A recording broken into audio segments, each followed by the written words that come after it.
Bible study, and also experiencing many things. So many things happened in our Bible study. Many miracles took place. We have been receiving blessings after blessings. Of course, we have to go according to the plan of God. Our plans are not the according to the God's plan. This is the most important thing we must know. That's why should always ask the Lord God, but at the same time tell it is according to your plan, your will. Everything is under His control. That is the main thing in the book of Daniel. Everything is under the control of the Lord God. Whether it is the power, whether it is changing things, whether it is healing, whether it is giving the revelation or protecting either from the fire or from lion. So different kinds of things we see in the book of Daniel. Everything is under the plan of God, the control of God, and it goes exactly because He is the author of everything. So when we look into this book of Daniel, this is the first thing we must know the theme of this book. It is every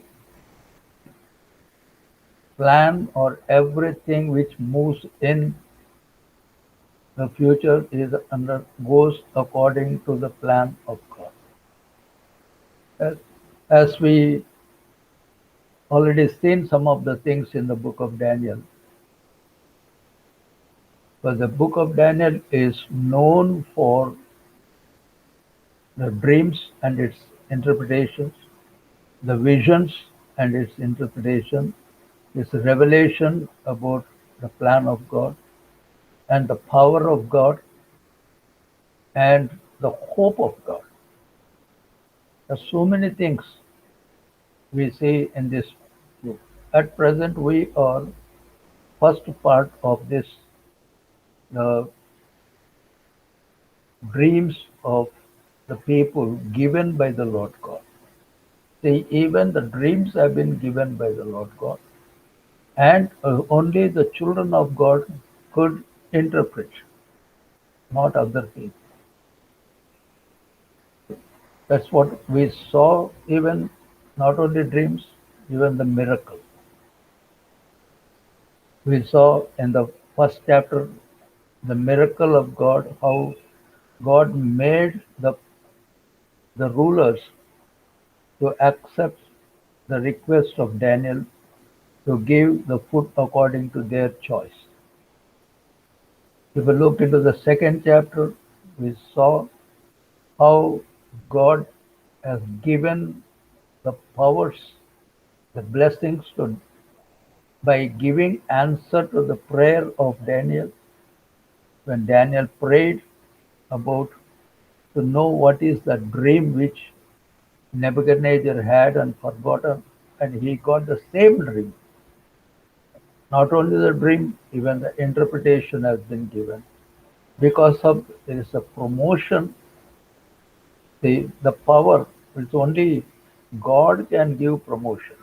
God can give you the positions, not our efforts, not our recommendations. If it is from the Lord God, it will go definitely and you will be blessed. So how Shadrach, Meshach, Abednego, the friends of Daniel and Daniel himself have been promoted in higher positions. And in the third chapter, we saw the great miracle of the Lord God, the power of God. And it is not only a miracle of protection and saving the three Hebrew boys, the friends of Daniel, from that fiery furnace.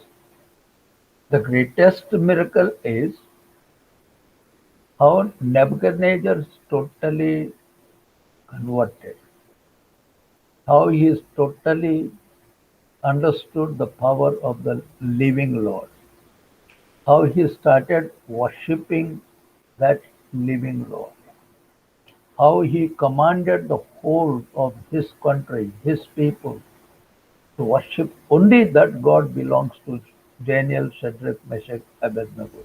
And he made a decree. See the power of God. Who are these people? After all, they are all slaves, young boys. They, are, they belong to Jerusalem. They are just for nothing as a small speck in Babylon. But God uses only rejected things for His glory. So, as we have seen the third chapter last week, how the great miracle of protection of Shadrach, Meshach, Abednego from the fiery furnace, Nebuchadnezzar could witness that. That's what we see. What effect it has been? Let us learn the lesson which has come out from that great event. How this kind of protection, giving an interpretation and opening the revelation of the future plan of God. Let us learn very carefully this. In the third chapter, we saw Nebuchadnezzar made very big statue made up of gold, very, very big one, large one. Second chapter, we saw a statue, but that statue is made up of different metals. Interpretation we found different kingdom circle. In the third chapter, we saw another statue, but is made up of only one metal concerning about one country. Statue same. See, this is what we have to observe. And what happened to that statue? When Shadrach, Meshach, Abednego, they came and stood as a great witness for Lord Jehovah, and they could change the heart of Nebuchadnezzar. What is the effect of this event on Nebuchadnezzar? We saw and Nebuchadnezzar was so much thrilled and totally converted.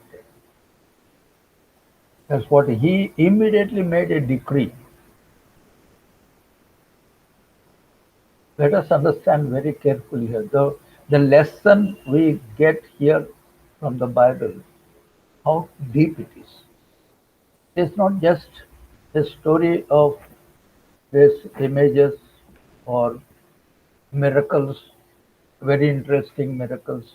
No, we must know what is that lesson Lord has kept. What is the message, a secret message kept in that. That is very important.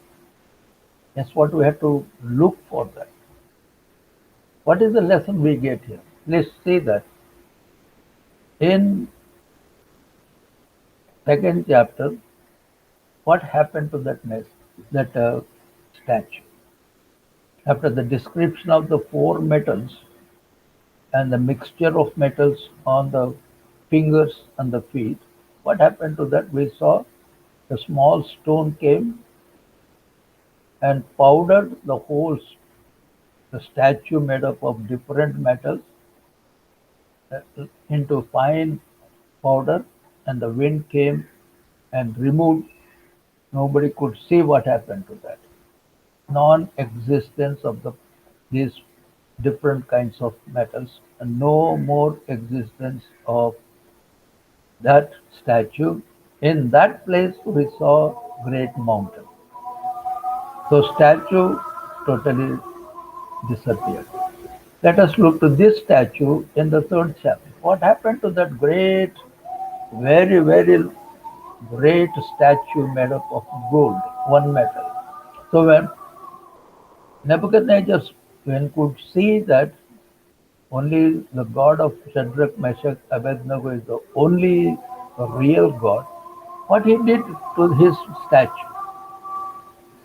though it is not written there, but according to the commentators or historical information, when we look at Nebuchadnezzar took that golden statue and has put in that furnace totally, he has melted that.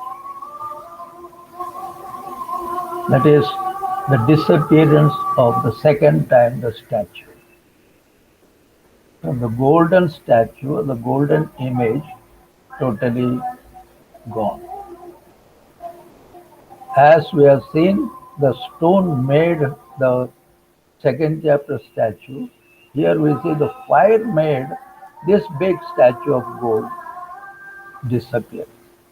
Is there any meaning in that? Is there any revelation into that? Yes. If you look very carefully, Lord is revealing, not only just showing a miracle, He is telling, look, this is exactly what is going to happen during the tribulation time.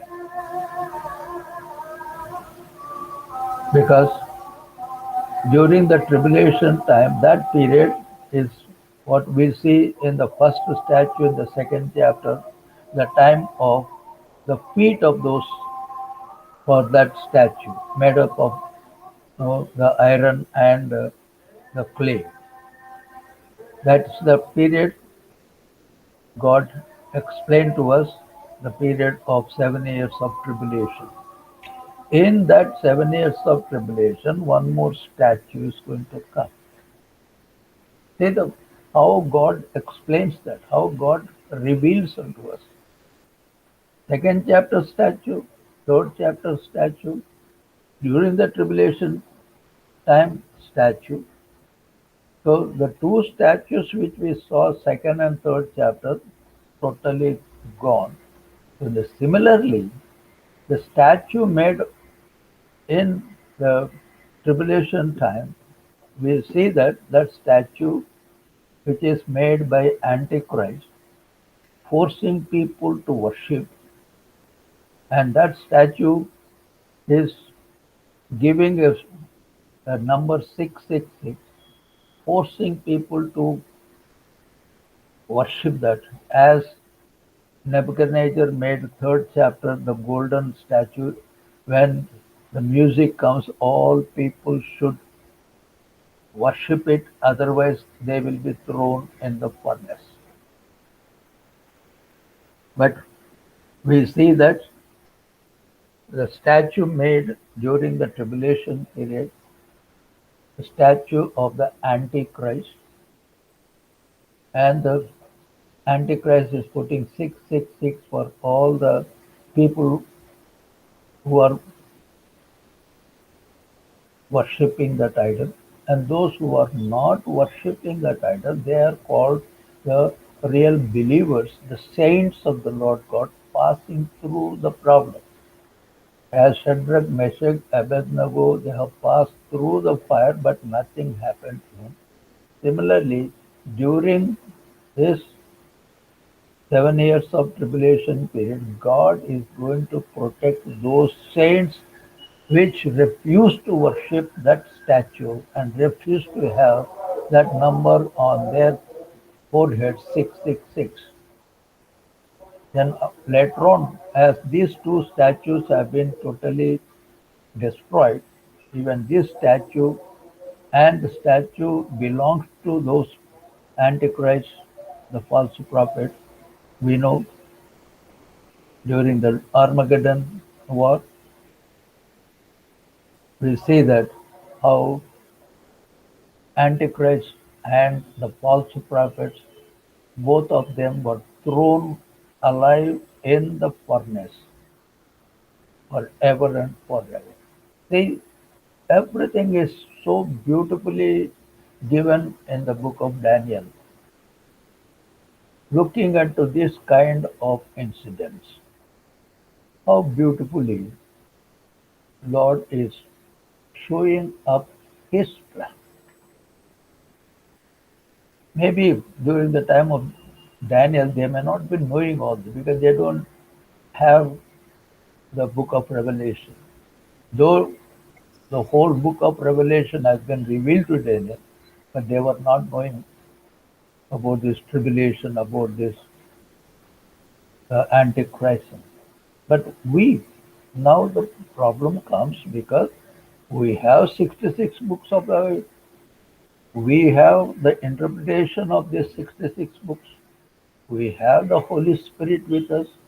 We have the Bible studies. We ourselves will meditate upon that. Everything is open. There is a continuous explanation given by the Holy Spirit what is the future of that one. Whereas Shadrach, Meshach, Abednego, they were not knowing the future. They said, our God is an able God. Whether He saves or not, we are ready to jump in the fire. Daniel also said, yes, you throw me in the lion's den. They never bothered about the future. They kept everything in the hands of the Lord God. Similarly, is a lesson for you and for me when we look into these scriptures. Not only just book of Daniel, every word of God in the 66 books. Let us see what is that Lord is trying to lead me, teach me, guides me, speaks to me. Holy Spirit is opening the scriptures for us. Every time opening of scripture is there. A beautiful example about that, Jesus Christ walking with those two disciples after the resurrection. What is written there in Luke 24th chapter? They said that when he was giving us the scripture, we felt that our hearts were burning, our understanding is open, our hearts are open. So we have no excuse about the events or the revelations or the real understanding of the Word of God when we stand on the judgment seat of Jesus Christ. So that is the great challenge which we get when we read this Daniel, book of Daniel, especially as we go from one chapter to another chapter. As we are going to look in the fourth chapter, the revelation is opening more and more. Yes, let us try to go deep into that. Increase our faith, increase our fear to the Lord God, increase our hope in the plan of God, increasing our Christian life and waiting for the coming of Jesus. That is very, very important. So, as we have already seen in the chapter 3, Nebuchadnezzar made such a decree that all should worship. When we come to the fourth chapter, from third chapter to fourth chapter, look at the character of Nebuchadnezzar. So these are the great things we have to observe, we have to learn. Yes, I'm learning so many things. See the character of Nebuchadnezzar. Second and third chapter, Nebuchadnezzar is making a decree. You people, if you don't follow my commandment. In the second chapter, what he says, you people, if you are not ready to tell me my dream and interpretation of my dream, what I will do, I will kill you all. I will make your homes dunghill. See the character there. Then when we come to the third chapter, if those who are not going to worship the idol when the music comes, I am going to throw them in the fiery furnace. See the character here. Both are very furious, very serious, very harsh, terrible character here. He said, he has used even the word, will be cut in pieces. Their houses will be made dunghill. That is the language, that is the decree. Now let us come after the experience in knowing who is that real God, how to find that this Nebuchadnezzar has changed his character, his faith, his hope. Look at the language here. Look at how he is talking to people. So when we come to the fourth chapter, he said he is proclaiming peace. He wants to have peace in his country or in his kingdom. Instead of death, peace. Instead of threatening, love.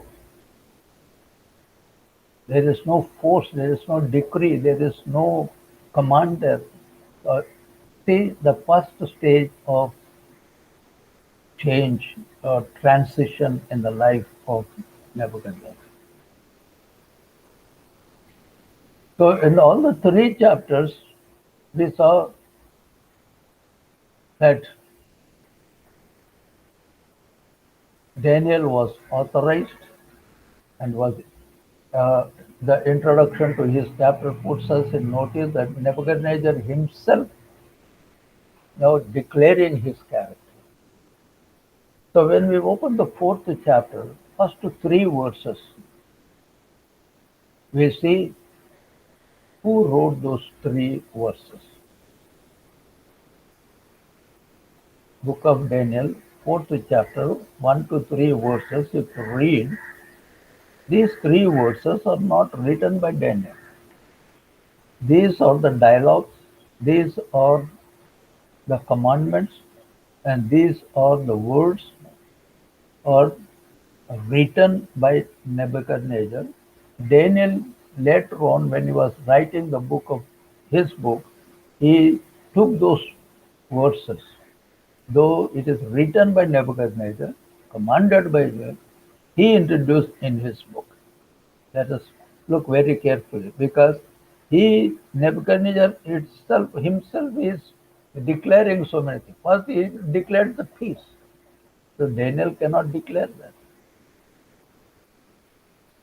And then he is imposing so many other things. And he is telling about it. Look, my country. I need in my country peace. I need my people should be happy. So Daniel cannot write that. So that is the first thing when we open the fourth chapter of book of Daniel. Let us learn that it's only from the fourth verse onwards Daniel wrote that. So in spite of impression that events of this chapter took place soon after that of chapter 3, let us see historically when this fourth chapter event took place. Historically, we will see that everything is true in the Bible. Other, you see any other religion, there is no date, no confirmation. It is just writing, that's all.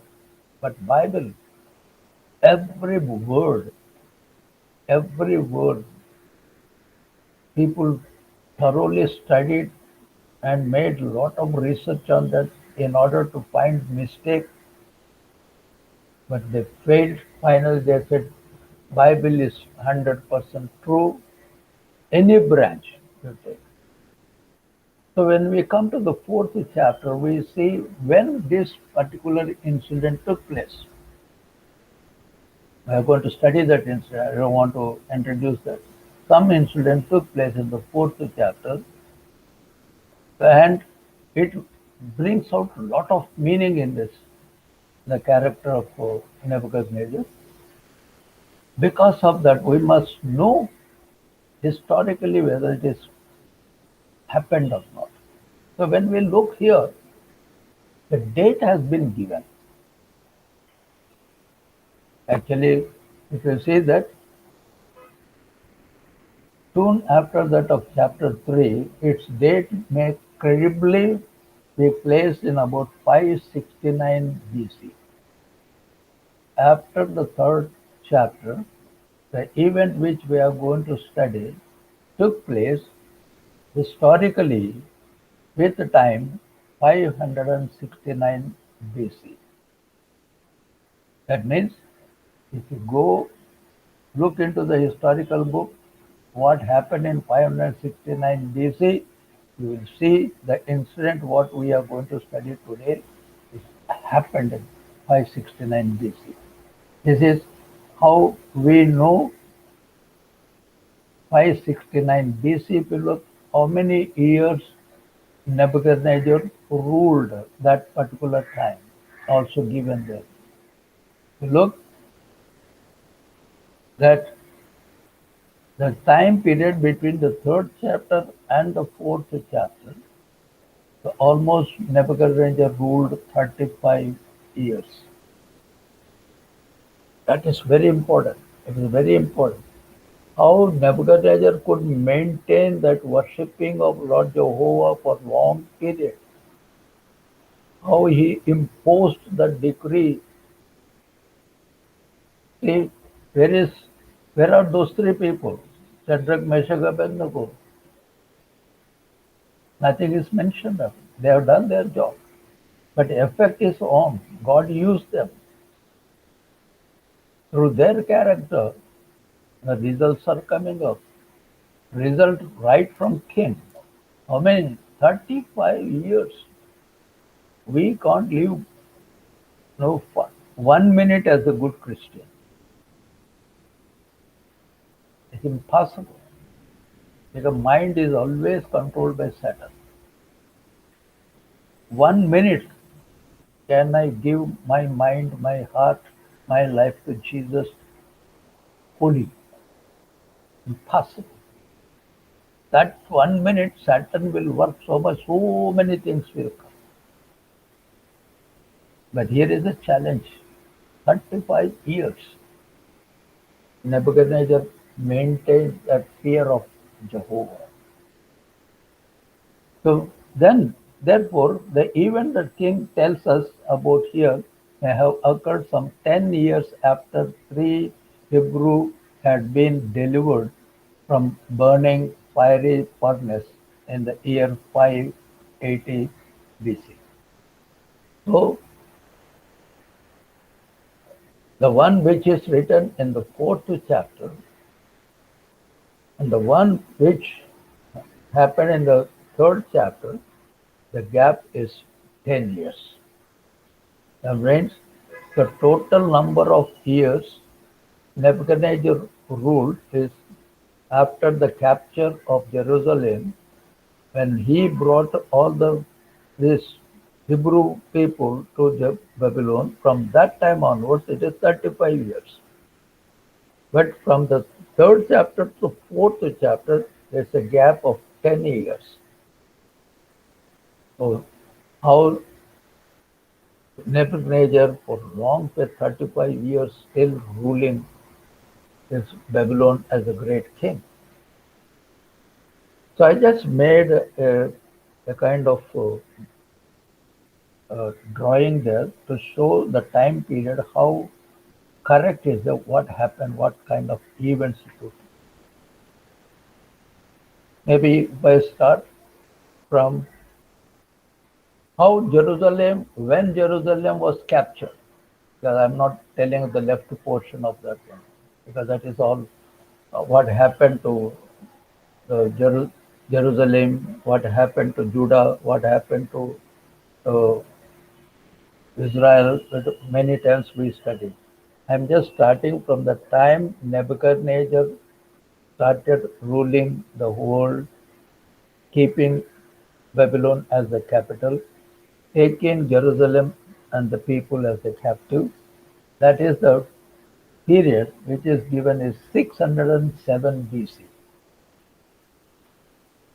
So when he brought these people and Nebuchadnezzar became the king over Babylon, so when he got the dream on the second chapter, We see it is 603 BC. That means 4 years have passed.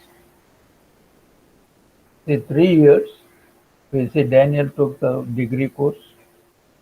Then afterwards, no, fourth year, Nebuchadnezzar had his dream and second chapter.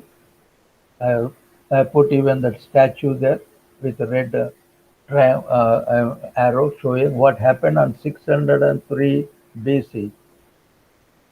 Then afterwards, we see the gold image and fiery furnace, the third chapter took place.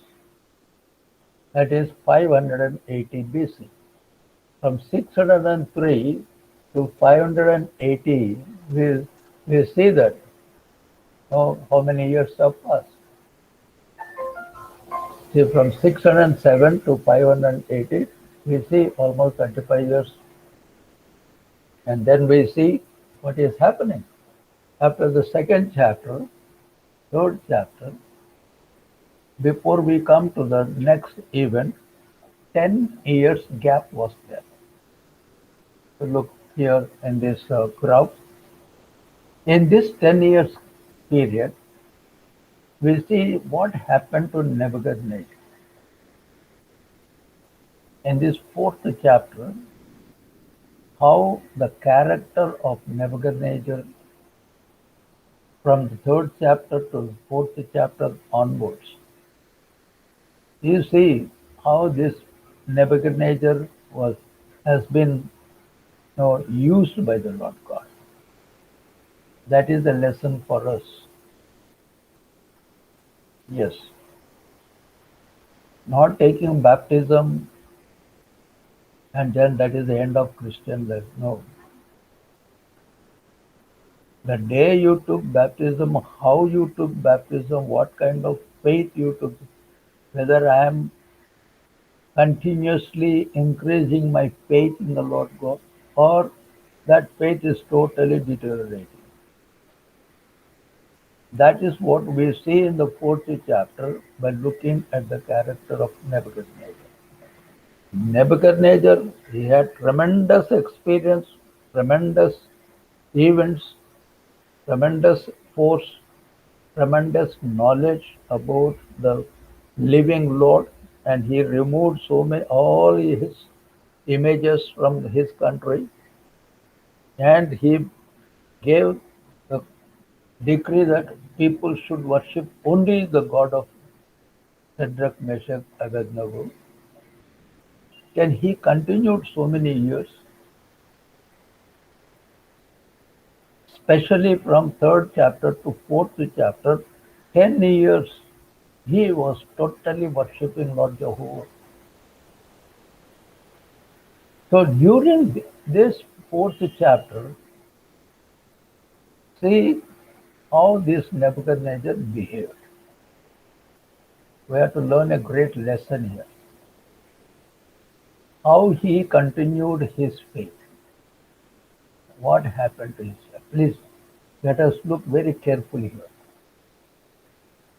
Because a great lesson for the we Christians when we really leading a Christian life.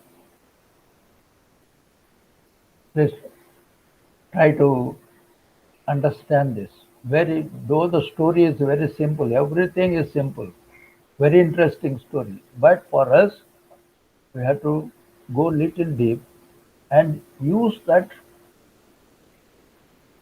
the material, the understanding for our Christian life. That is very, very important. That's what I'm trying to get into this subject in a very, very serious way. To look at the way when the fourth chapter started, after 10 years of Shadrach, Meshach, Abednego's event, then what happened to this king? So I put another very interesting picture there. Please look if you have, or try to get this. Look at this. We see that after 10 years of good faith in Lord Jehovah, leading a good life, keeping peace in his country, Nebuchadnezzar suddenly, in the fourth chapter, though he was keeping the decree in his country, so suddenly he got a dream. Why, after 10 years or even up so 35 years, how Nebuchadnezzar is getting this dream? It is not Nebuchadnezzar's will, it is God's plan. God wanted to teach him a lesson. For that purpose, now he is once again giving dream to Nebuchadnezzar. Everything is from the Lord God. In my case, in my life, everything goes according to his plan. If I go away from his plan, then I will lose the blessing, I will lose everlasting life. That's what we are going to learn today. So God has given a great dream for you. So here Nebuchadnezzar, let us look very carefully. Though he got a dream, once again, he is not able to understand. The person who is having a college to improve the knowledge, to improve the real their understanding, himself is not able to do. That is the king. He got all the powers, but small thing which God has given him, he cannot understand. That is the difference between God's people, worldly people. When God wants to teach us a lesson, though it looks very simple, it is very difficult to understand. Say, for example, the birth of Jesus Christ. The wise men, the wise kings came from east. They are called wise people, full of astrology, full of mathematics, full of knowledge. But they failed to reach the place where Jesus Christ has born in right time because they were not depending upon the star. When they reached Bethlehem, the star brought them up to Bethlehem. Then they didn't bother about following star. When they reached Bethlehem, now they started using their brain. They said, yes, a king has born. So now their brain, using their knowledge, they said, the king means he should born in palace. So they forgot the star. That's why they landed in a wrong place. Whereas foolish people, shepherd people, they just believed what the angel said. See the difference. They simply believed and followed. And that's why first the people to visit the very first day of the birth of Jesus Christ, foolish people. Whereas wise people have to spend a lot of time, maybe some few months, they missed to see Lord Jesus Christ. That's how the child of God, the servants of the Lord God, will be always under the guidance of the Lord God with the wisdom. The so-called worldly wise people, they will miss. That's what is happening to this king, where king has a dream after 10 years gap from second chapter to the third chapter. And he was little bit once again troubled about. So this drawing shows that after the dream, when he got the dream,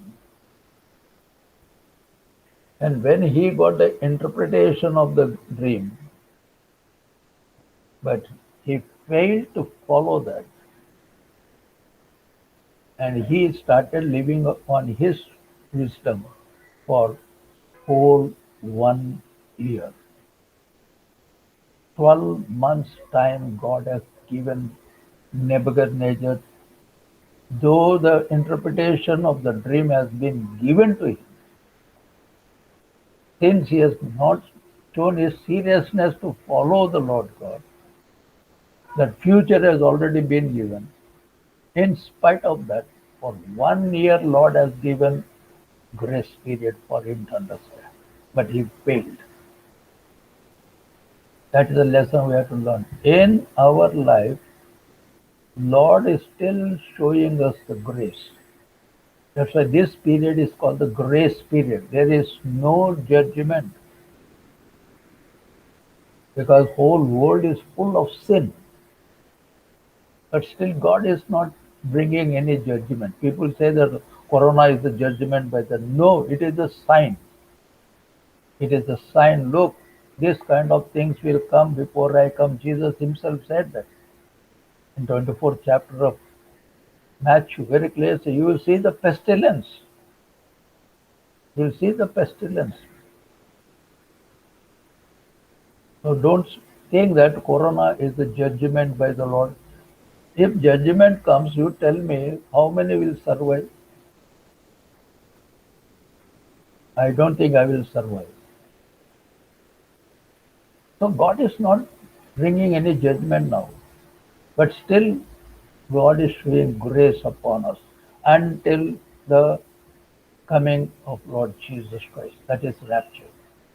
Similarly, here we see Lord has given that grace period for Nebuchadnezzar even after giving the interpretation of the dream which he had, which he suffered to know the meaning, but still God has given him, we are going to study that, but 12 months, such a long period, never bothered. So we are going to look what happened to that. Because of that, we see the grace period is over. 1 year period, grace period over. Then God's judgment has come to him. Similar thing, Lord is going to show after grace period, tribulation is going to come. See, everywhere beautiful revelation has been given. That's the book of Daniel. The whole book of Revelation has been given. Only we have to spend little time. The grace period is the church period. Here for Nebuchadnezzar, the grace period is for 12 months, whole year. After the 12 months or the 1 year time, judgment has come and he suffered. He suffered for 7 years, like a tribulation period, 7 years. Then he came to his senses and he got back, he restored his kingdom. How we get the millennium. The beautiful revelation is there. So let us know with this background, let us move towards what happened. That's why I didn't tell what is the dream, what is the interpretation. First, I'm telling the effect and importance and the meaning of that. So we see that from the third chapter, if you look in the third chapter, we have not seen Daniel. You remember that. We see Shadrach, Meshach, Abednego. Daniel was somewhere, he must be busy with official work. Now let us come to the fourth chapter. Now we see after some time Daniel is appearing. But what happened to Shadrach, Meshach, Abednego? Now their chapter is closed. After third chapter, Shadrach, Meshach, Abednego did not appear. First chapter, they were brought as slaves. They have been given training. Second chapter, they supported Daniel in prayer. they got promotion. Third chapter, they have been tested. Because of them, Nebuchadnezzar accepted the living Lord. Their work is over. No more mention about Shadrach, Meshach, and Abednego. Daniel mentioned in the first chapter, second chapter, third chapter was not mentioned. Fourth chapter, only Daniel is mentioned after some time. So Daniel himself in this chapter appeared only in the verse 19. See that for 19 verses, Daniel is not appearing. Why? God is using him to interpret the second dream of King Nebuchadnezzar. Because now Shadrach, Meshach, Abednego, nothing is mentioned. Because there is a reason after this third chapter of their great achievement or their great witnessing. According to the third chapter, Nebuchadnezzar promoted them to high level. Maybe he has given sent them to different places to take over. That's why now they are far away from Daniel or even from Babylon. Only Daniel is because he is the friend of Nebuchadnezzar. A slave boy has become close friend of the great king. Why? He had tremendous fear of the Lord God. A slave is the close friend of Nebuchadnezzar, the ruler, greatest king. That is a great blessing. Yes, we have seen many references, many examples. David, for example, a shepherd boy, but he became the son-in-law of the first king of Israel. We saw Nehemiah, a slave, but he was very close as a cupbearer to that king. How God lifts you. Yes, that is what we must know that. We worry, we struggle, we want to become big, we want to do that. But easiest way is just submit yourself to the Lord Jesus Christ. Because Bible very clearly says that the promotion comes from the Lord God. And in Psalm 75, very clearly writes the promotion comes.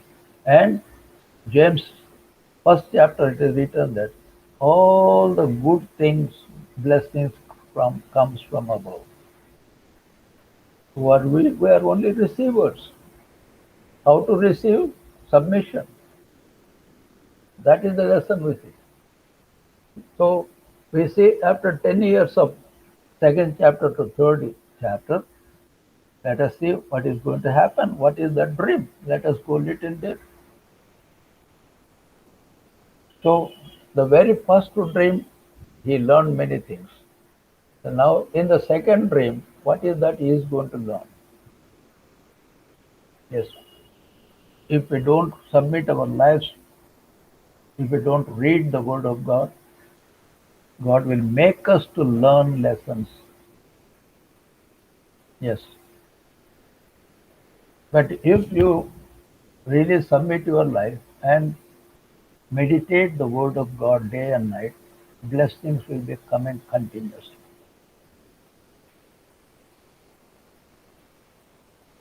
So when Nebuchadnezzar, when he has really placed these people,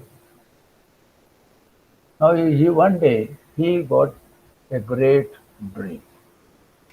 See very carefully here, the word is telling that he had a great dream. In that great dream, he saw a great tree. This is what we have to learn when we read the Bible. Everywhere is great. Second chapter, he saw a great statue. Third chapter, he made a great statue. Fourth chapter, he saw a great tree. That is the greatness of the Lord God. God's works are always great. See, every word, if really read, every word will teach us. This is how we have to see. When we see that in the dream he saw a great tree, immediately we must think, oh, third chapter he said great statue, big statue, large statue. Second chapter, in the dream he saw very big statue. In the dream he saw the statue, great statue. He made a great statue. Once again he sees a great tree. So let us see that, as we said, that how he wrote everything in the first three chapters about how he should rule his country, what are the decree he has given. Then from the fourth verse onwards, how he has given up and Daniel took over and he started writing the rest of the Bible, rest of the book of the Daniel. So how we can say, we see the words of first three verses. The king declares that his testimony. The king declares, king means King Nebuchadnezzar, declares that his testimony, see once again, he is writing, he is an author, is universal. It is so all peoples, nations, and languages that dwell in the earth, they should worship the God of Shadrach, Meshach, and Abednego. This is the same formula used in Daniel 3rd chapter 29. That is the same decree he has put that people should worship only. So let us look very carefully at the word. In this Nebuchadnezzar story, what is that declaration? What is that sign? What is that wonders? How the Most High God is working in the life of Nebuchadnezzar. That's why he is himself is writing how that great mighty God worked in my life. So we see that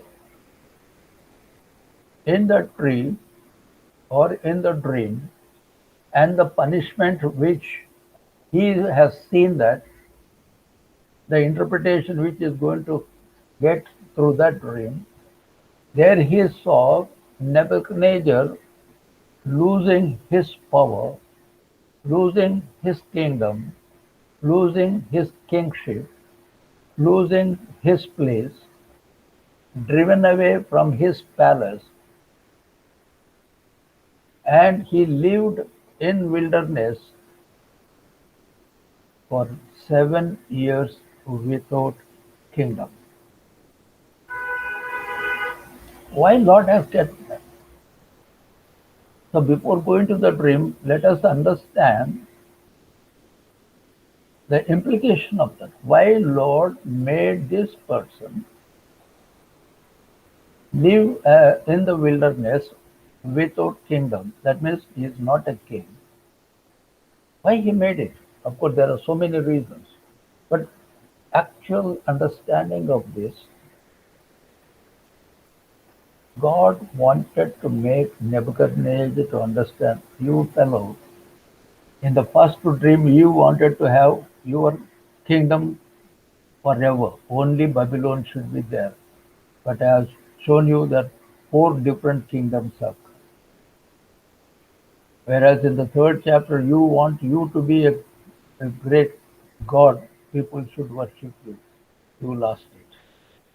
Now let me also teach you that what you are thinking, what you said in this 1 year, what you said that I am great, I am great, I am great. My kingdom is going to be permanent. I will teach you a lesson. A lesson which not only you, the whole world should know. That the kingdom which you are thinking that Babylon kingdom is going to be an eternal kingdom is not right. The only eternal kingdom comes only from the Lord God. In order to teach that, you fellow, I will make you to live without kingdom for 7 years to understand who is the great God, who is going to have eternal kingdom. See how beautifully Lord is giving out the future plan of the millennium, which kingdom is going to be permanent, eternal. The human being kingdoms are temporary. If we think he is permanent, God will teach him a lesson. As Nebuchadnezzar was sent as an insane fellow for 7 years in the wilderness, losing his kingdom, his power. And God promised that he is going to give his kingdom when he comes to senses. That is the conclusion when we look into this, the dream which we are going to discuss in detail. In our life, what is that we learn in our life? Be careful. Humbleness is very, very important. As I already told that in Proverbs 16th chapter, if you look, we will see the pride goes before destruction. That's what even David writes in Psalms 145:13. He writes that your kingdom is an everlasting kingdom, and your dominion endures throughout all generations. How David knows that? He was the king, he was the emperor, he was the king of 12 tribes. But he didn't say like Nebuchadnezzar. He is declaring, yes, Lord, I am nothing. Your kingdom is the only everlasting kingdom. He made it very clear. So this is the lesson now how God is trying to teach Nebuchadnezzar.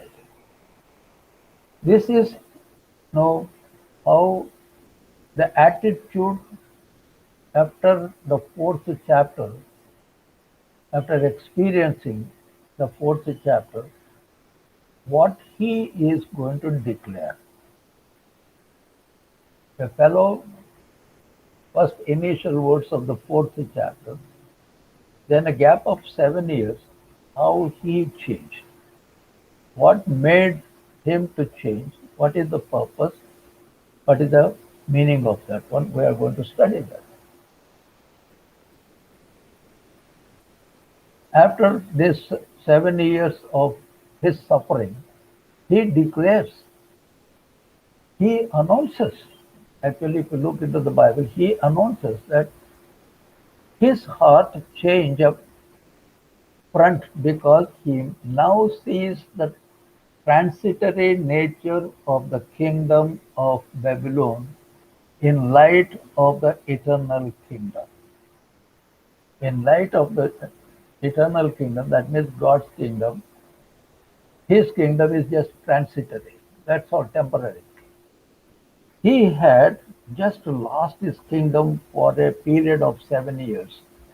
But God will never lose his kingdom. Let us learn this. Man's kingdom will go within no time, but God will never lose his kingdom. That's because God's period of 7 years, that's what God's kingdom is everlasting. Let us learn this. We have to proclaim this. This world is temporary. We are going to enter into everlasting kingdom. For that, we have to prepare. Otherwise, we will have the experience which Nebuchadnezzar had and how God has warned him, but still he failed. In our case also, the Bible is constantly warning us. If we fail to that, we may have to enter into tribulation or everlasting fire. That is the lesson today. We have to learn. God is trying to teach us so many truths. If we really go deep into this, don't look to the story. Look what the story is telling you. What is the lesson I learned from this story? That is more important. What I should learn, what I should know, use in my life. Because Lord is going to bring many signs. Lord is going to bring many wonders. Lord is going to show His power. If we fail to understand, then we may have to suffer. So that's why in the fourth chapter, third verse, please look if you have your Bible. Look at what God is telling. How great are His signs and how mighty are His wonders. His kingdom is an everlasting kingdom, and His dominion is from generation to generation. My goodness. This is written by King Nebuchadnezzar when he experienced, actually, these words should come in the last portion of the fourth chapter. But God said, no, let it be in the beginning, so that people should read this, understand this. Then, if not understanding, then let them go to this next words onwards. So, at the time of this writing, it appears that the king's spiritual life was flourishing. 10 years, from second chapter to the from the third chapter to the fourth chapter, 10 years, his kingdom, his life was flourishing. He was enjoying immensely. And also he was so happy he found a new God. He found the eternal God. He found the true God. He found the God who is God of impossible, the God who can save people from fiery furnace like hell. That is the meaning there. And who is going to have an everlasting kingdom. So he was so happy that he found the real God. And also he found that God, knew God, master of all, that God's kingdom was the only kingdom that would last forever. So this is the output of his experience in the fourth chapter. Now he was at peace, 10 years. He had peace, no war, no decrease, no killing, nothing. It was so, why? He was serving the real God. He made all his country to serve the real God of Shadrach, Meshach, Abednego, and Daniel. Peace there. If you serve the Lord God, you'll get the peace. With no God, no peace. That's what here Nebuchadnezzar is witnessing, is writing that the peace comes only when we have that God who is going to rule us, who is going to have his kingdom forever and forever. Only we are in temporary world, temporary kingdom.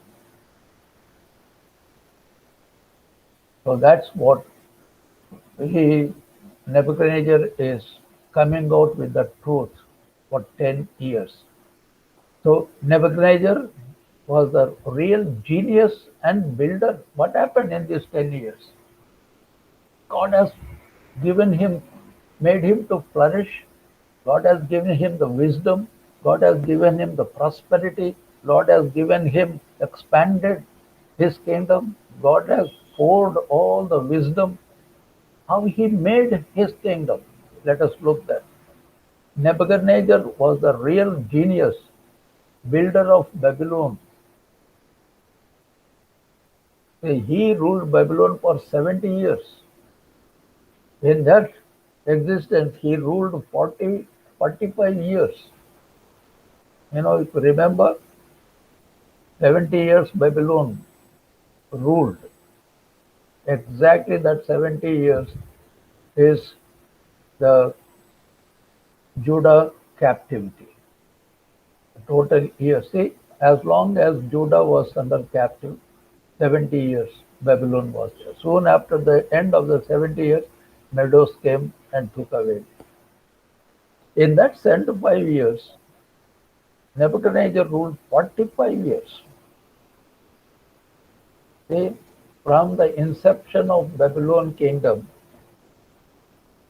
first Gentile kingdom to rule the world and Israel, the Babylon kingdom was there for 70 years. In these 75 years, this Nebuchadnezzar ruled for 45 years. The rest of the 25 years, his sons and grandchildren. The last fellow is Belshazzar. We are going to look into that later on. So, of his reign from 604 to 562 BC,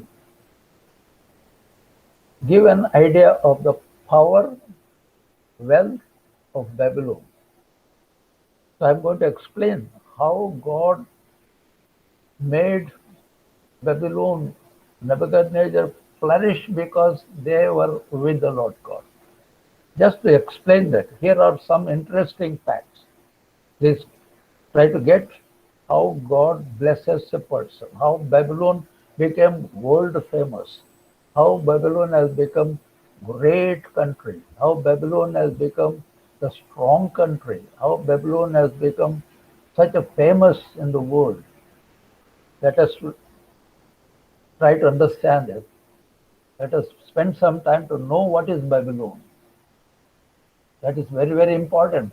Looking at the interesting facts about Nebuchadnezzar's Babylon, we understand we are not praising Babylon, we are thanking the Lord God to know how God make a person flourish when they worship the Lord God. Let us look the real blessings of Babylon, how Nebuchadnezzar flourished in it. Number C, let us look into the, the size of the Babylonian city. Babylonian city alone. We are talking about the Babylonian city alone. We say that it is like a square. Babylonian city is like a square, which is 14 miles of each side. City, just city only, Babylon city is 14 miles square and enormous magnitude. What is that enormous magnitude? Let us look one by one. Let us see. It was made by brick. It is a brick wall, very strong wall. And that brick wall was 56 miles long and 300 feet high, 25 feet thick, with another wall 75 feet behind the first wall. See how the protection he has made. Already he got such a thick wall, 25 feet thick wall, another wall 75 feet behind the first wall, and the wall extended 35 feet below the ground, 250 towers that were 450 feet high, a wide and deep moat that encircled the city. Moat, you see, there will be water around that. Usually in the olden days, they used to keep the water around the fort and leave crocodiles in that so that nobody can swim and nobody can come inside. He got such a deep moat that encircled the city. And number one, about the size construction of the city, you see that Euphrates River was passing across this city. One of the best river, most important river in the Bible, right from Genesis, Euphrates, even up to Revelation, Euphrates river mentioned. That river is passing through this city of Babylon. Euphrates river also flowed through the middle of the city. In that, ferry boats are there. We see so many ferry boats. Above all, let us come to know that the palace is having a beautiful garden which they call a hanging garden. In those days, it is one of the seven wonders of the world. I hope you know that. One of the seven, like Taj Mahal, is one of them. Hanging garden made by Babylonian king Nebuchadnezzar became one of the greatest things in the world, greatest wonders in the world. And they used to pump the water from Euphrates to this hanging garden. I don't know how they got the idea of pumping, how they got the pumps there. I'm just describing the Babylon. We must have an idea about this Babylon. The present Iraq. The present day's Iraq is Babylon. Now, Saddam Hussein recently who was killed by the people. He belonged to that Iraq, the old Babylon. He claims that he is one of the descendants of Nebuchadnezzar. So Bible is very, very true. And also we see explanation or let us know more about eight massive gates that led the inner city. 100 brass gates were strict. That is very, very important. How these gates have been used by enemy Medos to come and capture. One of the gates was used by this. So the great tower and 53 temples, including the great temple of Marduk, and 180 altars to Ishtar. Let us know the history. Let us know what is Babylon, so that we know what kind of city has been. No, Daniel could become the ruler. Shadrach, Meshach, Abednego, one of the governors. What a blessing. Who are them? See the kind of powers they have. Golden image of Baal, see, he made it. How he made such a foolish things later on. And the golden table, both weighing over 50,000 pounds of solid gold. And two golden lions, a solid gold human figure, 18 feet high. Nebuchadnezzar's palace was considered to be the most magnificent building ever erected on earth. Yes. What a king, but what happened to him? So I just given the how this Babylon city looks. If you have, you can look into that figure, and how this hanging garden was there, how the water used to pump from the river Euphrates. So Nebuchadnezzar was at rest in, he is now enjoying his time. And also we see that in fourth words onwards, the time and it is started written by Daniel. First three verses, the author was Nebuchadnezzar. Because he wrote. Now what happened to that? What he saw, Daniel started writing from the fourth verse. So Nebuchadnezzar was at rest in mine house and flourishing in my palace. Now Nebuchadnezzar is totally deteriorating. The proudness has come. He has forgotten the humbleness. He has forgotten that everything he got from the Lord Jehovah. Looking at his palace, looking at his country, looking at his creation, looking at his wealth. Now he is talking everything. I made it. I made it. This Babylon, I made it. This is my palace. This is my house. This is mine. I made it. So the way he is now slowly puffed up. So whenever you forget God, you will keep yourself as great in the place of God. That is the problem. That is where Satan works. That is exactly what happened in Lucifer.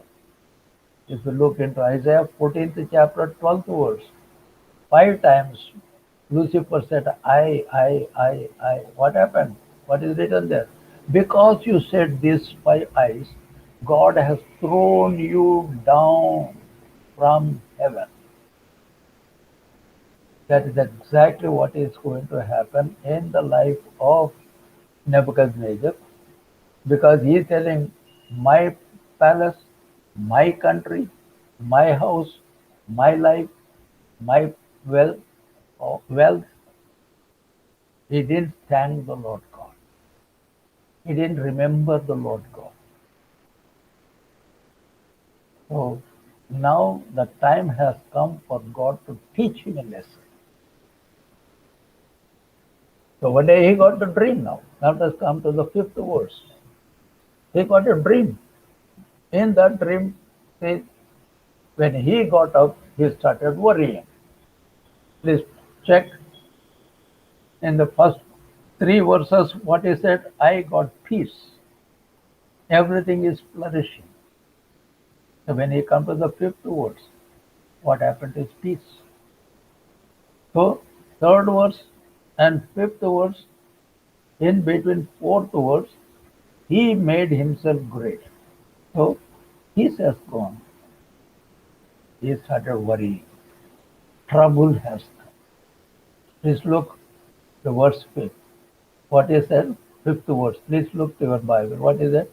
I saw a dream which made me afraid. Number one. I saw a dream made me afraid, and the thoughts upon my bed and visions of my head troubled me. So fear has come, trouble has come when there is no God. That is the first step of Lord is trying to teach him. Lord is trying to give him a lesson. God is trying to bring him back to his faith. But how he behaved. So when he got the dream, instead of realizing why I'm getting the fear, why I'm troubled, so let me go to that God of Shadrach, Meshach, Abednego, or Daniel. Let us let me ask them to pray for me. You would have thought in that. No, he is more worried about his dream. Why this dream has come? What is the meaning of this dream? So, in contrast to his first recorded dream in the chapter 2, if you remember, in which the thing gone from him, second chapter, fifth verse. Here, it appears the details remained vividly in mind when he awoke. See the difference between them. In the second chapter, when he got the dream, he forgot the dream, but he started worrying. In the fourth chapter, he remembers the dream and also he is suffering. He is worrying. That is the so here it appears the details remain vividly in mind when he awoke. Therefore, it was the meaning of those things that troubled him. Because he is getting the dream. What is that dream? Why this dream? What is going to happen to me? He didn't ask for forgiveness. So, but like his first dream that caused him great anxiety, this too came directly from God. Please try to understand this. This lesson, this dream has come from the Lord God. So it is controlled, it is organized by the Lord God to teach him a lesson. In my life, Lord is teaching me through the Bible, giving me an opportunity to think about that. Everything is clear. Holy Spirit is there for us, as Daniel is there for Nebuchadnezzar. For us, Holy Spirit ready to explain what is written in the Bible. Just spend some time, pray to the Lord God. Nebuchadnezzar not worrying to know, but he wants to depend on somebody to interpret. Because he's the king, that is the problem. That's what we see that. So we see what we see that in mercy, God gave the king another dream. Please, please look these words very carefully. The dream has come from the Lord God. God is showing him mercy by giving this dream to warn him of his destruction, his peril. It is once again God's mercy. Look, you fellow, you are going away. You have forgotten me. You are praising yourself. You think it is you who got it. You have forgotten from where you got it. So now you look to this dream. You learn from this dream. You come back to me. I am giving you an opportunity. The grace I am showing to you. Otherwise, I am warning you. It is a warning to you. This dream is the only warn. I am just warning you. Try to understand this. Otherwise, there is a snare is waiting that had been laid for your ruin. If you don't understand my grace, if you don't humble yourself, if you don't follow me, your ruin, your peril, your destruction is waiting. Is up to you. Same thing for us. If we don't shape ourselves by reading the Word of God by Bible, Lord is giving a warning, I am going to come soon. If you miss me, tribulation is there. Even if you miss the tribulation, Armageddon war is there. People are then white throne judgment is there. But my grace is there today.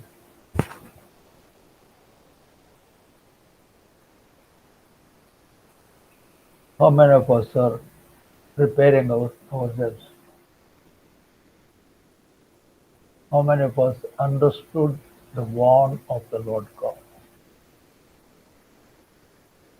Lord clearly said, if you look into Matthew 24th chapter,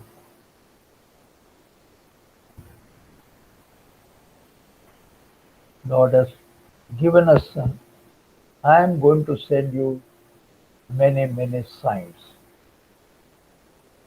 I am going to come. I am going to come.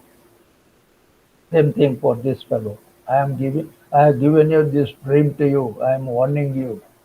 I am giving you time. Otherwise, your ruin is there. My punishment is there. My judgment is there. Similar thing in the time of Noah. 120 years time grace period has been given. But not even one soul has. Only Noah and his family. That's why the greatest no failed evangelist in the Bible, Noah. Because preaching for 120 years, he could not bring even one soul. Maybe the present age is also like that. So many churches, so many evangelists, so many pastors, so many people, so much of preaching, so much of miracle, so much of sign. How many people are coming to the Lord God? How many people given their lives to the Lord God? Have you understood the sign? Lord Jesus said, I am going to give. You will see so many signs, so many. You will hear about wars, you will hear about pestilence, you will hear so many things. But end won't come. It is only my grace is upon you. I am just showing you this sign. If you miss, I am sorry then. I will have my own time. I will go everything with the time. I have given you enough time. So that is the warning which Nebuchadnezzar got by getting this dream. A great dream, a great lesson. Let us look. So God made it very, very clear that clearly the snare and the ruin spoken of were threats to his own soul. The Lord is sending signs to threaten people that he is going to come soon. Otherwise, there is ruin, there is trouble, there is destruction, there is white throne judgment, there is second death. That is what we see how through the life of Nebuchadnezzar, the whole book of Revelation is open. Every chapter, every chapter. So don't give an opportunity for Satan to invade you, to trouble you, to instigate you. Be careful. Don't allow, don't fall in that snare, in that temptation, in that attraction. Be careful of it. So Nebuchadnezzar, as we look into, with worldly honor a fellow. Now I am just telling his position. Nebuchadnezzar with worldly honor, wealth, and the pleasures of life. With all that one, he ruined his life. These temptations are varied to meet men of every rank. Saturn is going to attack. We, we see so many kinds of attractions. Saturn will be careful about that. God is very clearly telling us these are all the signs I am giving you in my grace period. Otherwise, snare, ruin is waiting. Let us see how many people or how many of us, let us put ourselves, how many of us understood that great grace period Lord has given to us, the warning Lord is giving to us. So let us change our attitude. Let us learn this. So in the verse 6, for chapter 6 to verse, therefore made I a decree to bring in all the wise men of Babylon before me, that they might make known unto me the interpretation of the dream. Please read very carefully here. Sixth verse, once again I am reading. Therefore made I, see that, a decree to bring in all the wise men of Babylon before me, that they might make known unto me the interpretation of the dream. See, he got some tremendous experience in second chapter. The dream which he has forgotten has been told by such a person like Daniel. Why not he immediately call him? No, he is the king, no, he wants to show his power.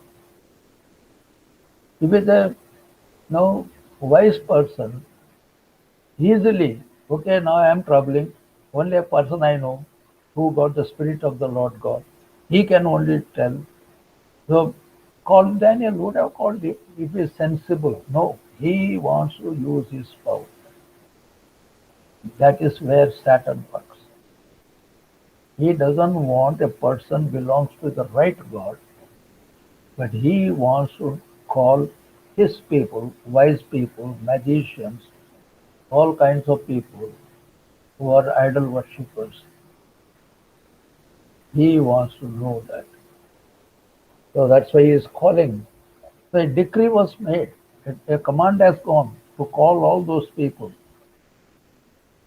The first one recorded in Daniel was actually a death decree that the wise men should be slain. That is what in the second chapter, when he forgot the realm, that was the decree. But it was made after the wise men had been commanded to come in for counseling in the second chapter. Here, his decree was made in order to secure the meaning of a dream he could call in distinct detail without any threatening. He didn't say, if you don't tell, I will kill you. He said, you call them, I want. So the original members of the wise in Daniel's second chapter is exactly the same, except for the sorcerers who are not listed here. Here he didn't call the sorcerers. He wants to only want to have the wise people. The sorcerers, in contrast to the magicians, astrologers, Chaldeans, and soothsayers, were those who practiced witchcraft, like those of Pharaoh, quote, who did enchantments, and others who dealt with the familiar spirits. So these are all different kinds of availability. But this man said, I don't want all those people. I want only the wise people to come. And so he is still worried, but he wants to depend upon the wise people only. So only Daniel can explain the dream to Nebuchadnezzar. Let us spend some time on this. So I want to go whatever is possible to understand. Maybe there must be a lot of meaning in that. It's very difficult to understand. But God's grace is because of His mercy, we could get little bit out of that. In that, let us try to understand because of the guidance of the Holy Spirit. Though he is not able to get the interpretation from his people, but God has given one person, Daniel, who can really interpret them. But he didn't, he was not called.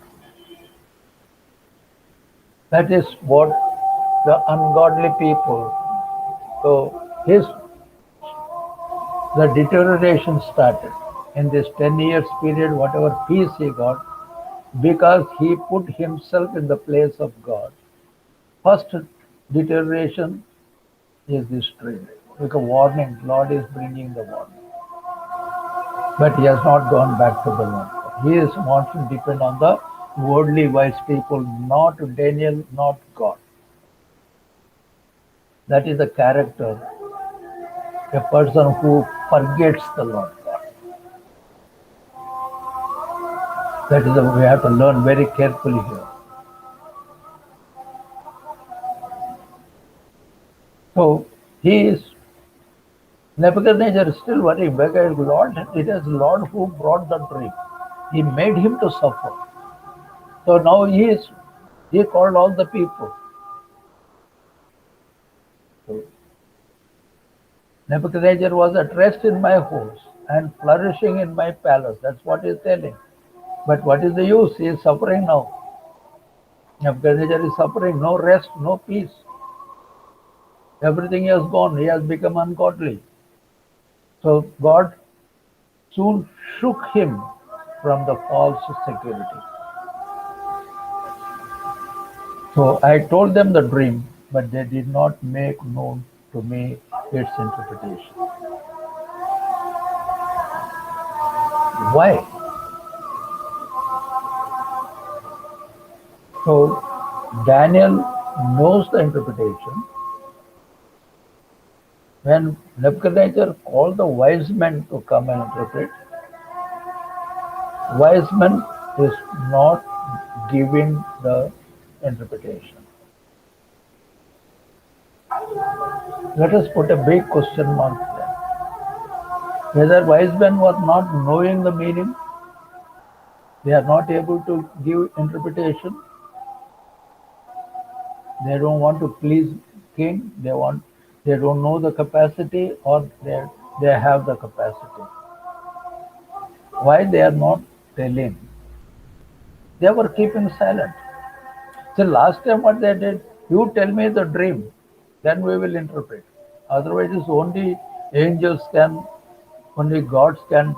That's the great dialogue they made. Now here the dream has been given, but they are not open their mouth. They are not able to.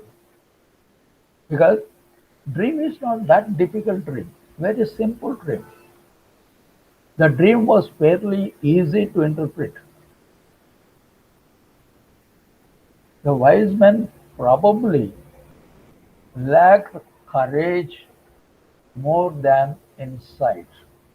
They try to understand. That means the wise men, they understood the dream. They know how to interpret the dream, but they don't have the courage to interpret that dream. They know that. They have insight, but they don't have courage. Then when king is asking, why can't they give that? Nebuchadnezzar said, look at the words there. Please try to get the word there. Nebuchadnezzar said to Daniel, they did not make it known. What is the meaning of that? They did not. Please put that, that's why I put the red mark there. They did not make it known. They did not make it known. It is not written they could not make it known. I hope we know a little bit English to understand. The meaning they did not make it, they could not make it. They could make it, but they did not make it. Why? They didn't have courage. Why? Because the meaning of that dream was so terrible. And that dream is directly working on the king. So they are afraid of giving that, because they are afraid maybe if we tell this, the king may kill us. Because it is not pleasing meaning to king.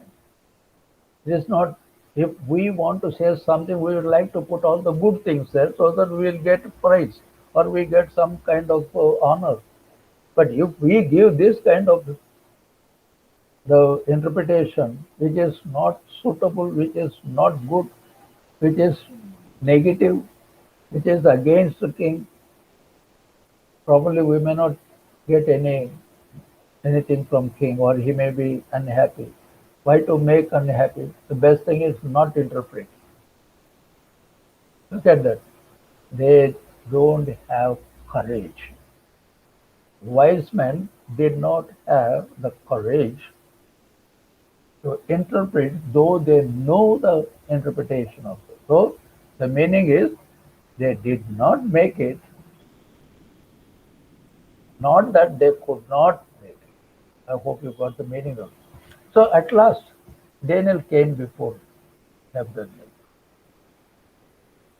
See the difference between Daniel and the wise man. One man against so many wise people. Wise people, they know the interpretation, but they didn't have the courage. Let us look to Daniel, how he behaves. At last Daniel came before me. And why at last? Why at last? Why was he not sooner sent for? If the soothsayers and sorcerers could have served the turn, Daniel had never been sought to. See the plan of God, right? So Daniel did not run, "Oh king, I am there. Let him seek me." So God said, "You wait, let him ask you." I know these fellows, all the soothsayers, all wise men, they have no courage to tell. They know the meaning. So let king call. This is the guise of graceless men. They run not to God till all other refuges fail them. That is the foolishness of king. Finally he remembers and see that his name is Belshazzar, according to the name of my God. In Nebuchadnezzar he said that. He did say call Daniel. Belshazzar is the Aramaic name. It is a name given changing Daniel to Belshazzar. So now he is telling that even in that fear still he is using his Aramaic language. He wants only Daniel to be called as the Belteshazzar. He said, "Oh Belteshazzar, oh you come." So he came before the king to interpret the dream. That's what described in this fourth chapter. Still, I'm not going into the. It is very very interesting one. Lot of spiritual meaning for a Christian. You see that. So Daniel stood before the king, and he said, "Yes, king, tell me the your dream. I will interpret. My God has given me the wisdom." The king of Babylon, he said that, "Consider the Babylonian deity Bel, his god." That's why he is calling Belshazzar. He doesn't want to call Daniel. That means see the total deterioration of Belshazzar. 10 years he was with the Lord Jehovah. Total deterioration. He has come to zero. He has gone back to his know, gods and goddesses, his magicians, his wise men, forgetting in Daniel. But finally, Daniel has to come to clear the all the information for him. That's what. And he calls Daniel. Daniel said, "Yes, I am ready to interpret." So this means that what he saw previously with Daniel and the three Hebrew young men was enough to impress him, but not enough to convert him. Being impressed with God is not the same as being converted. His conversion was only temporary. So once again, God is calling Daniel. I'm losing this soul. I'm giving an opportunity. I'm showing my grace. I'm giving my love. I don't want him to perish. I don't want to ruin his life. I don't want him to suffer. Let me give an opportunity. I'll give a chance for him. Go and interpret. That's what we say, the content of the dream. Let us come to the meaning of what is the dream which Nebuchadnezzar had. What kind of dream? Let us look very carefully here. This is very, very important. We have to look very carefully here. We are going to learn a great lesson from this. Practical lesson for all Christians. The purpose of the dream. As I already said, the dream was given by God. So same God will interpret. That's what. So dream got a Gentile king. Interpretation is coming from the servant of the Lord God. The dream could not be interpreted. No, it did not interpreted by his own people. Now look at that, Daniel. Daniel is telling, okay, king, I am ready to interpret your dream. Tell me your dream. So the difference between the wise men, sorcerers, magicians to Daniel, Daniel got the courage. Daniel is not going for to get any blessing from king. He is not bothered about that. The child of God is like that. I don't want any honor, any gifts from you. I'll speak the truth. I'll speak the truth. I belong to the living God, which is lacking in the wise men of Babylon. See the difference. Let us let us keep in our life. Are we standing for the Lord God? Are we standing for the world? You are in the middle. Are you like a Daniel? Or are you like wise men? They are wise men. Both have the same degree, same college, same place, same position. But see, somebody wants to please God, somebody wants to speak the truth. A child of God wants to speak the truth. The fellow who is not belong to the Lord God, he wants to please King. So they are pretending as if they don't know the meaning, though they know that. They know that the dream is going to make King suffer, which is not pleasing to him. So they are acting as if they don't know. They don't have courage.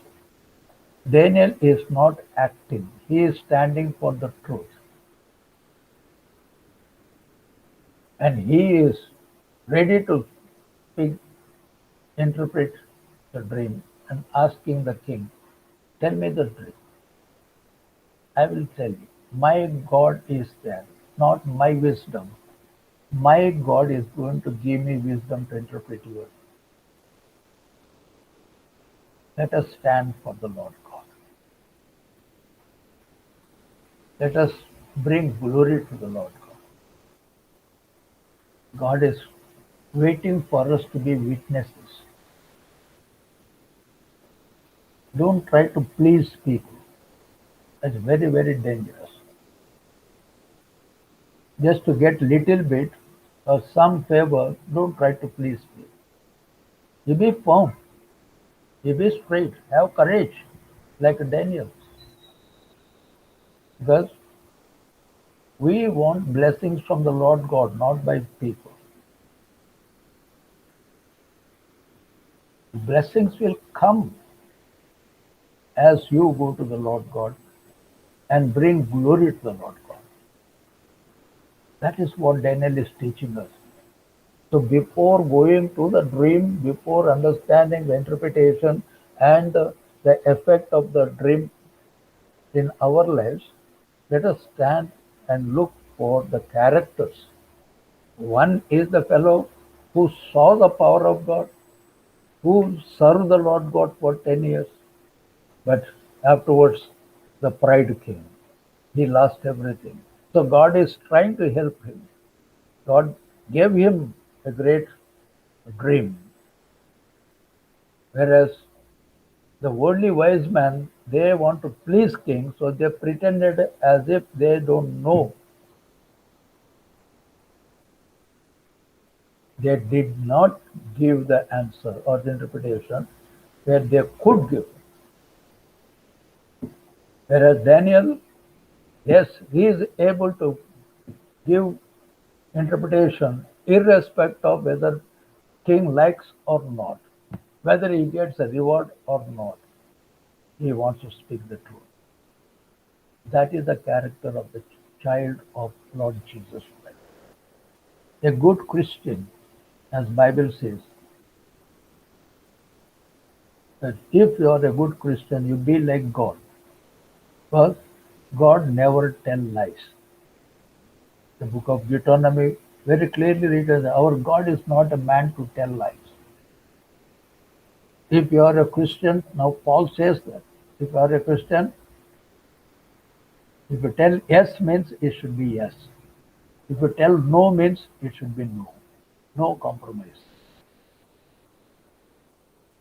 That's a great lesson. That's a great lesson. Learn from this simple man, great man, because of God. Courageously standing before the king and courageously going to interpret, irrespective of the impression he gets from the king, though he knows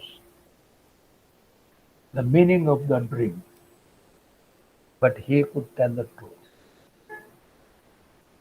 God is telling us this lesson for us. Let us learn this. Let us learn this. That's why I'm going very slow. Because these are the true Christian lessons we must learn. Don't look to the person. Don't tell lie to please. If there is something which you have to tell the truth, tell the truth. That's it. But don't try to tell lie. God blesses such people who stand firmly for the truth. That's why Jesus, when he was standing before Pilate, so Pilate is asking, what is the truth? He said, I am the truth. That fantastic answer. God, Jesus Christ himself is the truth. That's why he said, I am the truth, I am the way, I am the light. We are his children. We are his followers.